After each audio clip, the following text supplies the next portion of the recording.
Hello friends, welcome to our channel data ensemble. मैं Krishna Singh. Friends, आज का जो टॉपिक है वो है electric field intensity due to an infinity long thin plane sheet of charge.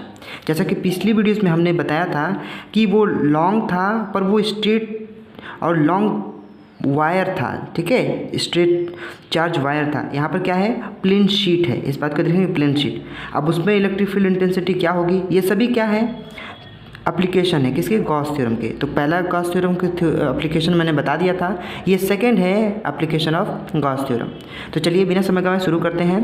पहले हमने लिखा है यहाँ पर कि लॉन्ग थीन प्लेन शीट, बहुत ही पतली और एक प्लेन शीट है, क्या कंटेनिंग कर रही है, चार्ज कंटेनिंग कर रही है। तो उसको बना लेते हैं। ये मैं प्लेन शीट बनाने जा रहा हूँ, आप मेरे साथ साथ इसको कॉपी पर बनाते जाइए और लिखते जाइए, ठीक है।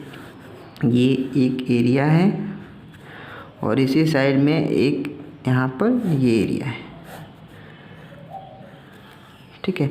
और ये मैंने प्लेन शीट पर ढेर सारे चार्जेस को रिप्रेजेंट किया।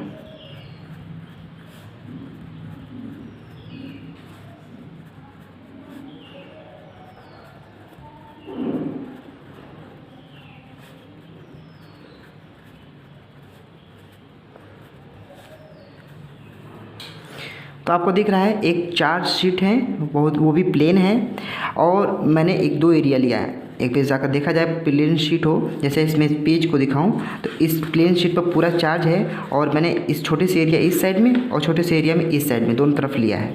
तो उसी को मैंने रिप्रेजेंट करके बड़े में दिखाया है, जूम करके। अच्छा, ठीक है। तो यहाँ पर हम क्या करेंगे, दो एरिया लिखेंगे और इलेक्ट्रिक फील्ड की डायरेक्शंस को भी बताएंगे। तो यहाँ मैंने एक एरिया लिया जिसे हम ds कहे, और एक इलेक्ट्रिक फील्ड हुआ जिसे हमने E1 कह दिया, ठीक है। अगर हमने यहाँ पर लिया तो मैं इसको एक ds एरिया मान लूँ और छोटा सा एरिया, और यहाँ पर मैंने इसको इलेक्ट्रिक फील्ड मान लिया, ठीक है, E2 मान लिया। यहाँ तक समझ आ रहा है। और हम जानते हैं कि किसी भी सरफेस से जो इलेक्ट्रिक फील्ड पास होती है वही उसका इलेक्ट्रिक फ्लक्स होता है। तो फ्लक्स की डिफिनेशन हमने समझा, तो उसका फॉर्मूला क्या होता है, जैसा कि हम जानते हैं कि d is equals to E.S, ठीक है। ये हम लोग का इलेक्ट्रिक फ्लक्स होता है। अच्छा, अगर ये होता है तो हम क्या लिख सकते हैं, अगर चाहें तो अगर हम लिखें तो क्या लिख सकते हैं इसको, अगर हमने दो एरिया लिया है तो दो एरिया में क्या लिख सकते हैं, d is equals to E.ds1, ठीक है, और यहाँ पर E.2ds2, ठीक है, डॉट लिख लिया। यहाँ हमने ये बना दिया, ठीक है। यहाँ तक आपको समझ में आया, दो एरिया लिया था और ये किया। अच्छा, अगर ये डॉट प्रोडक्ट है तो हम सभी जानते हैं, हम इनडायरेक्टली बता देते हैं इसको। अगर डॉट प्रोडक्ट होता है तो क्या हो जाता है, कॉस थीटा लगता है, और थीटा की वैल्यू अगर 0 हो तो हम कॉस 0 की वैल्यू कितनी हो जाएगी, कॉस 0 की वैल्यू कितनी हो जाएगी, 1 हो जाएगी। तो हमें लिखने की ज़रूरत नहीं है, हम डायरेक्ट इसको ऐसे लिख देते हैं। तो हम लिखेंगे, अब ये वैल्यू दो हमने लिया है, दो एरिया है, दो इलेक्ट्रिक फील्ड डायरेक्शन हमने दिखाया है दो जगह से, तो इसे हम क्या लिख सकते हैं, d is equals to, integrate करेंगे तो यहाँ पर हमने इंटीग्रेट किया और यहाँ पर भी इंटीग्रेट किया, एक दो दो है तो लिखेंगे 2EDS, ठीक है। अगर हम बियॉन्ड देखें इसके तो हमने क्या किया है कि EDS था तो d इज इक्वल्स टू होता है E.ds, ठीक है। हमने डॉट प्रोडक्ट को हटाया, कॉस थीटा लिखा और EDS लिखा, ठीक, और d लिखा।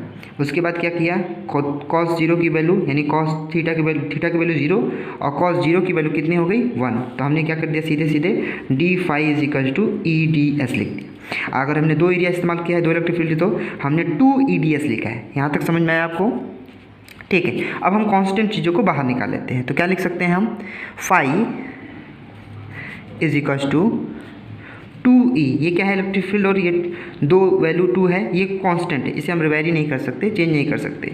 तो हम क्या करें, इसको हमने बाहर निकाल लिया और इंटीग्रेट किया 0 से S तक, और हमने लिखा ds, एक एरिया, छोटी सी एरिया। वो एरिया क्या हो सकती है, A से रिप्रेजेंट कर सकते हैं या तो S से भी रिप्रेजेंट आप कर सकते हैं, ठीक है। आप चाहें तो A से रिप्रेजेंट कर सकते हैं या तो S से रिप्रेजेंट कर सकते हैं। और जैसे कि हमने पिछले बताया था तो यहाँ पर लिख सकते हैं। अच्छा, फाई यानी गॉस थ्योरम क्या कहता है, गॉस थ्योरम के मुताबिक फाई इज इक्वल्स टू क्या होता है, Q अपॉन एप्सिलॉन नॉट होता है, जैसा कि हम लोगों ने पिछले कुछ वीडियोस में पढ़ा है। यहाँ तक आपको क्लियर है। इस वैल्यू को यहाँ पर पुट करते हैं तो क्या हो जाएगा, यहाँ पर Q upon epsilon naught is equals to 2E हो गया। और S की जगह पर चाहे तो आप A भी लिख सकते हैं। क्या लिख सकते हैं, A भी लिख सकते हैं या तो S लिख सकते हैं, दोनों लिखा जा सकता है। हमको एरिया को रिप्रेजेंट करना है जो कि surface charge area charge distribution है। एक सरफेस पर क्या है, चार्ज पूरी तरह से यूनिफॉर्मली डिस्ट्रीब्यूट है। तो हम यहाँ लिख सकते हैं E is equals to Q upon, आप समझिए इसको मैंने क्या किया है, Q अपॉन 2, इसको मैंने इस साइड भेजा है और एरिया को मैंने इस साइड, दोनों को मैंने एक साइड में रखा है, E को छोड़ दिया है, 2 और A को मैंने इस साइड भेज दिया, तो 2 एप्सिलॉन नॉट और A लिख दिया। अब इसको अलग कर लेते हैं। जैसा कि हम लोग जानते हैं कि सरफेस चार्ज डिस्ट्रीब्यूशन को सिग्मा से रिप्रेजेंट करते हैं, सरफेस चार्ज डिस्ट्रीब्यूशन को सिग्मा से रिप्रेजेंट करते हैं। Sigma is equal to Q upon A होता है। ये क्या है, सरफेस चार्ज डिस्ट्रीब्यूशन, ठीक है। कॉन्टिन्यूस चार्ज डिस्ट्रीब्यूशन में मैंने ये टॉपिक्स बता दिया है। जैसा कि पिछली वीडियोस में भी मैंने एक लॉन्ग स्ट्रेट वायर के बारे में डिस्कस किया था, तो उसमें भी मैंने लैम्डा का इस्तेमाल किया था जो कि लीनियर चार्ज डिस्ट्रीब्यूशन था। इसी तरह ये सरफेस चार्ज डिस्ट्रीब्यूशन है।